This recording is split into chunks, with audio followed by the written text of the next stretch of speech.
Now let's talk about the fifth point, which is the clinical experiences. These clinical experiences should be mentioned in the reverse order, like from the present up to the first job or the clinical experiences you had. So write about the job title, whether you worked as a consultant, associate consultant, attending consultant, which hospital, which university, from which year to which year.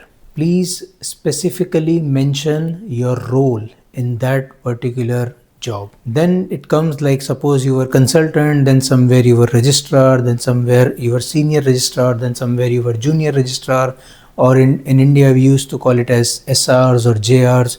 In other countries they call it as registrars. Write your experiences in chronological order, in reverse manner, and write the university name, write the year or the duration up to which you have worked. Don't forget to mention your specific role in this section, like you were taking care of the outpatients, you were taking care of the inpatients, you were performing surgeries, you were performing ICU procedures, you were performing radio diagnostic evaluation in emergencies, in elective practices. Now let's talk about the sixth point, which is the research and publications. With the research and publications, it's always better to provide the link of your research or a publication.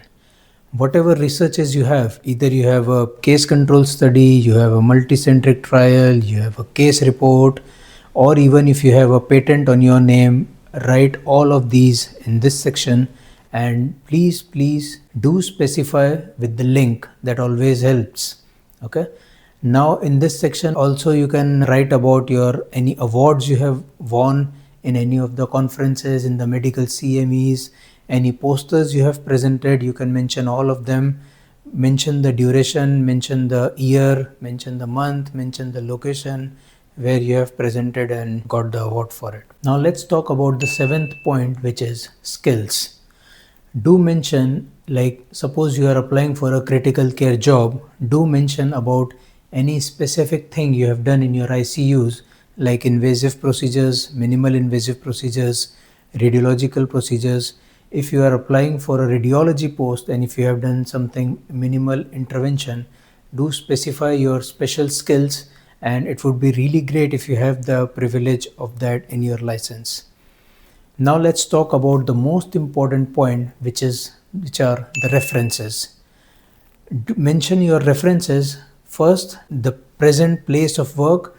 Do mention the first as your present head of the department or chair of the department or chair of the whole divisions. Like if you are a plastic surgeon, you can specify your chair, or you can specify the chair of the whole surgical divisions.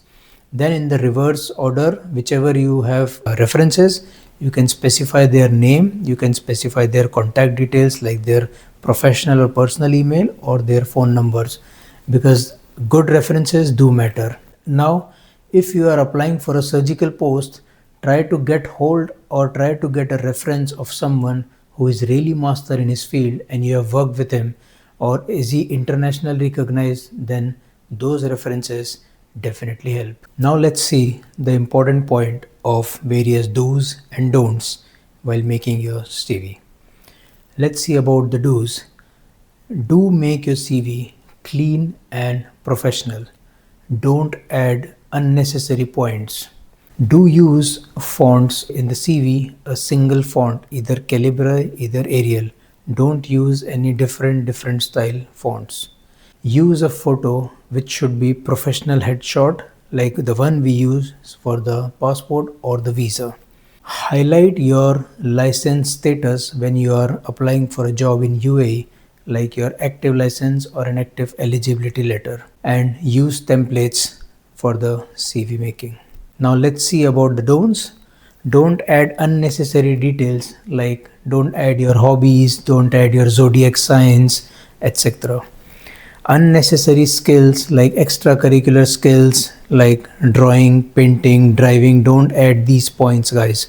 Unless your job specifically demands for something, then you should be writing those points. Okay, your CV should be crisp and clear. Don't make it too long, like 6 pages, 7 pages. I've seen people making the CVs like really long, adding tons of conferences attended, tons of CMEs attended, lecture delivered. If you are applying for a post for a research or an academic post, if you're applying for a job in a research or an academic post, then it might help. But otherwise, conferences attended, lectures attended, moderated these chairs, moderated those sessions, it really doesn't help. Don't add like unnecessary pages. No one goes into those pages and checks. Okay, so remove all these unnecessary informations from your CV. Make it a crisp and clear CV of 2 to 4 pages. Now the important point is, don't mention your all the points like an essay. Like, don't start with first, second, third, fourth. Don't make like an essay. Go to a professional, go to a typing center, use an amazing template to make your CV and make a nice professional CV. I will add some details of the CV which you should not be making and which you should be using, right? Now guys, to get a job in UAE is slightly tricky, but keep following my tips and advices to crack one. I hope this video helped you. If yes, don't forget to like, share and subscribe my channel, The Vital Diaries. Thank you.